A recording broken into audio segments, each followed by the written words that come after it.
दोनों के दोनों मरने वाले हैं, दोनों तबाह होने वाले हैं, दोनों फना होने वाले हैं, दोनों खत्म होने वाले हैं। अगर क्लैश हुआ तो डिटेल में बात करेंगे, खुलकर बात करेंगे। तो भाई वीडियो को पूरा देखना, एंड तक देखना। कुछ अच्छा लगता है चैनल को सब्सक्राइब कर लो, वीडियो को लाइक कर दो, और लाइक के साथ में जो हाइप का बटन है प्लीज उसको दबा दो ताकि थोड़ी सी रीच मिल जाए। तो चलो शुरू करते हैं। देखो, कल जब हम धुरंधर देखकर आए ना, धुरंधर के एंड में, एंड क्रेडिट सीन के अंदर एक छोटा सा टीजर कट किया गया था जिसको इसी के साथ अटैच किया था। वहां पर हमारे को बहुत सी चीजें देखने को मिलती हैं।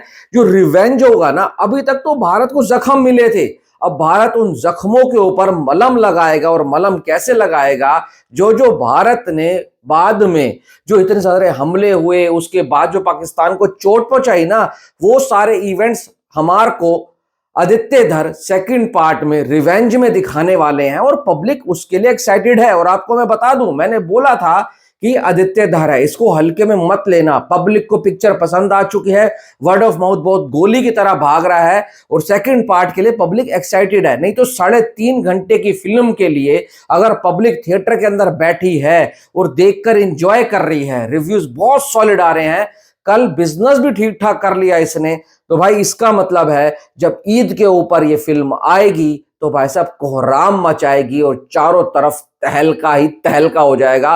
पर जब कल अनाउंसमेंट हुई, रणवीर सिंह की जो सेकंड पार्ट की लुक है उसमें बियर्ड नहीं है, बाल छोटे हैं, वहां से तैयारी दिखाई जाएगी कि कैसे रणवीर सिंह को तैयार किया जाता है पाकिस्तान में भेजने के लिए। चीजें देखने में मजा बहुत आएगा क्योंकि ग्राउंडेड रखी जाएंगी चीजें, जैसे कि फर्स्ट पार्ट में रखी गई हैं। पर उससे भी बड़ा शौक सबको तब मिला जब उसकी रिलीज डेट सामने आई, 19 मार्च 2026, यानी कि 2026 में ये फिल्म आने वाली है, 19 मार्च ईद पर। अब ईद किसने ऑलरेडी बुक की हुई है? ईद बुक की हुई है यश बाबू ने, यानी कि रॉकिंग स्टार यश ने भाई, अपनी टॉक्सिक फिल्म को लेकर। ये बंदा 4 साल बाद आ रहा है। और देखो, अगर कोई तेलुगु स्टार होता, तमिल होता ना, तो फिर भी क्लैश समझ आता है। पर ये यश इकलौता ऐसा साउथ रीजन से एक्टर आता है जिसको साउथ को माना ही नहीं जाता, इसको हिंदी बेल्ट का ही माना जाता है। इनको ऐसे लगता है कि ये हिंदी बेल्ट के ही हीरो हों, पता नहीं ऐसा क्यों है। एक फिल्म से इतना ज्यादा इनको प्यार मिला है, सीधा लोगों के दिल में बस गए हैं। भाई टॉक्सिक की जब अनाउंसमेंट आई थी ना, तो हिंदी ऑडियंस ज्यादा एक्साइटेड थी। मलयाली डायरेक्टर गीतू मोहन दास के साथ है, हीरोइन में तो इन्होंने ऑलमोस्ट सारी जो है यहीं की ली हैं, बॉलीवुड की, तो इसलिए भी पब्लिक एक्साइटेड है। अब भाई ये जो होगा ना क्लैश, ये बाप ऑफ ऑल क्लैश होने वाला है, मां ऑफ ऑल क्लैश होने वाला है। क्योंकि देखो, हमने क्लैश कई बार देखे हैं, जैसे सलार का हुआ था डंकी के साथ, एक तरफ ड्रामा जॉनर था, एक तरफ एक्शन जॉनर था।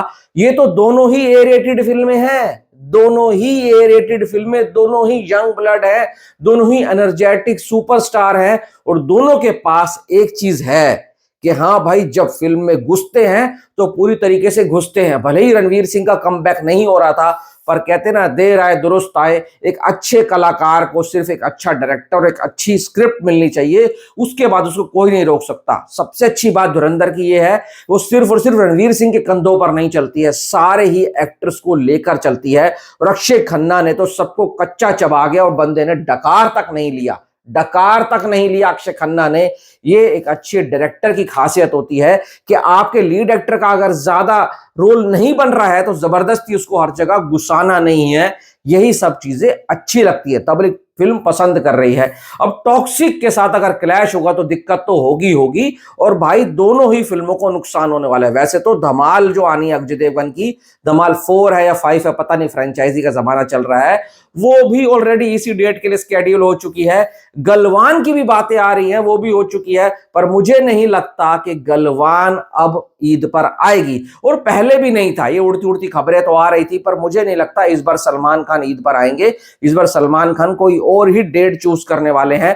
पर धमाल अगर इनके बीच में फंस गई तो फंसी ही रह जाएगी। वो मानता हूं कॉमेडी फिल्म है, पर अभी कॉमेडी का स्तर खास करके बॉलीवुड के अंदर वैसा नहीं है जैसा होना चाहिए था। वो जब प्रियदर्शन आएंगे ना तो ही कॉमेडी का स्तर या लेवल ऊपर लेकर जाएंगे, नहीं तो अभी तो भाई वैसे ही फालतू की कभी सेक्स कॉमेडी घुसा देते हैं, कभी वल्गैरिटी घुसा देते हैं, सिचुएशनल कॉमेडी बना ही नहीं पा रहे हैं। और पब्लिक अभी इस वक्त जो है ना भाई मूड में भी नहीं है कॉमेडी वॉमेडी देखने के लिए, उनको एक्शन फिल्में देखनी है। और जब यार दो बड़े सुपरस्टार अपनी अपनी मोस्ट अवेटेड एक्शन फिल्में लेकर आएंगे तो भाई साहब तबाही तो होगी होगी। अगर देखो धुरंधर बॉक्स ऑफिस के ऊपर, मैंने कल भी अपने रिव्यू में बोला है, धुरंधर 450 से 500 करोड़ क्लब में नहीं जाती है तो हमारी ऑडियंस का नुकसान है, हमारा नुकसान है। Then we failed as an audience. क्योंकि भाई अगर हम स्त्री को बचा सकते हैं, हम सैयारा को 300 करा सकते हैं, दीवाने की हैवानियत को 100 करोड़ कमा सकते हैं, तेरे इश्क में भी जा रही है, और भी फिल्में आई छोटी छोटी, वो भी भाई पैसा अच्छा खासा कमा कर गई, तो भाई क्या दिक्कत है कि जो फिल्म का पब्लिक इंतजार कर रही थी, मोस्ट एंटीसिपेटेड फिल्म थी, वो क्यों नहीं जाएगी? वो भी जाएगी, वो बहुत प्यार से जाएगी। तुम आज देखना अच्छा खासा नंबर आएगा, उम्मीद है, उम्मीद पर ही दुनिया कायम है। क्योंकि इतना हमें भी पता है कि भाई किस तरीके की फिल्में पब्लिक पसंद करती है। पर दूसरी तरफ जो बंदा है ना, वो यश है, रॉकिंग स्टार यश है, जिस बंदे ने कम से कम सैकड़ों फिल्मों को रिजेक्ट कर कर एक टॉक्सिक को साइन किया है, वो भी एक लेडी डायरेक्टर के साथ, मलयाली डायरेक्टर गीतू मोहनदास, तो कुछ तो सोचकर किया होगा। और वो भी उसको इंटरनेशनल लेवल की फिल्म बना रहा है, कोई छोटी मोटी फिल्म नहीं होने वाली है। क्योंकि उसके जो बीटीएस या फिर तुम कह रहे हो फुटेजेस लीक हो रही हैं, वो सामने आती हैं। भाई इसकी यश की लुक हो गई, कियारा आडवाणी, हुमा कुरैशी, और भी बहुत है, बहुत एक्ट्रेस है, और बहुत जबरदस्त उसकी स्क्रिप्ट बताई जा रही है, कोई इंटरनेशनल माफिया के इर्द गिर्द घूमने वाली है।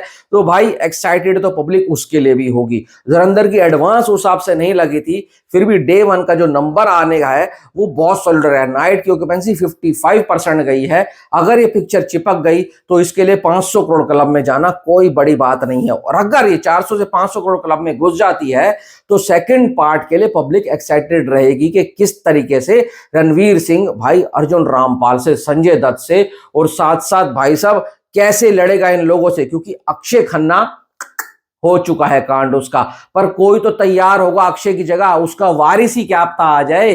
तो भाई ये सब चीजें देखने वाली होंगी, पब्लिक इसलिए सेकंड पार्ट के लिए जाएगी। पर वहां पर फिर बोलूंगा कि अगर गलती से चलो अजय देवगन भी धमाल लेकर आ गए तो स्क्रीन तो बटेंगी बटेंगी, और वहां अगर भाई की भी सनक गई कि भाई गलवान आनी है, वो कुछ भी करे, फिर मुझे नहीं लगता ऐसा होगा। वो इधर उधर तितर बितर भागेंगे। क्योंकि इस बार सलमान खान भी असली फॉर्म में लग रहे हैं, फौजी के अवतार में आ रहे हैं, इमोशनल ड्रामा पीक पर होगा, जैसे कि भाई सुल्तान में था। वो चीज सलमान खान की आना बहुत जरूरी है, तभी कमबैक हो पाएगा। और ये चीजें देखकर अच्छा लग रहा है, फाइनली बॉलीवुड से कुछ ऐसा कंटेंट निकल कर आया है जो पब्लिक को एक्साइट कर रहा है, थिएटर में लेकर जा रहा है। और जब ये चीजें होती हैं तो मजा आता है। कंपटीशन होना चाहिए पर हेल्दी होना चाहिए। पर ये जो क्लैश है ना, ये गलत है, दोनों का नुकसान होना तय है। बाकी आपकी राय कमेंट बॉक्स में छोड़कर जाना। Thanks for watching.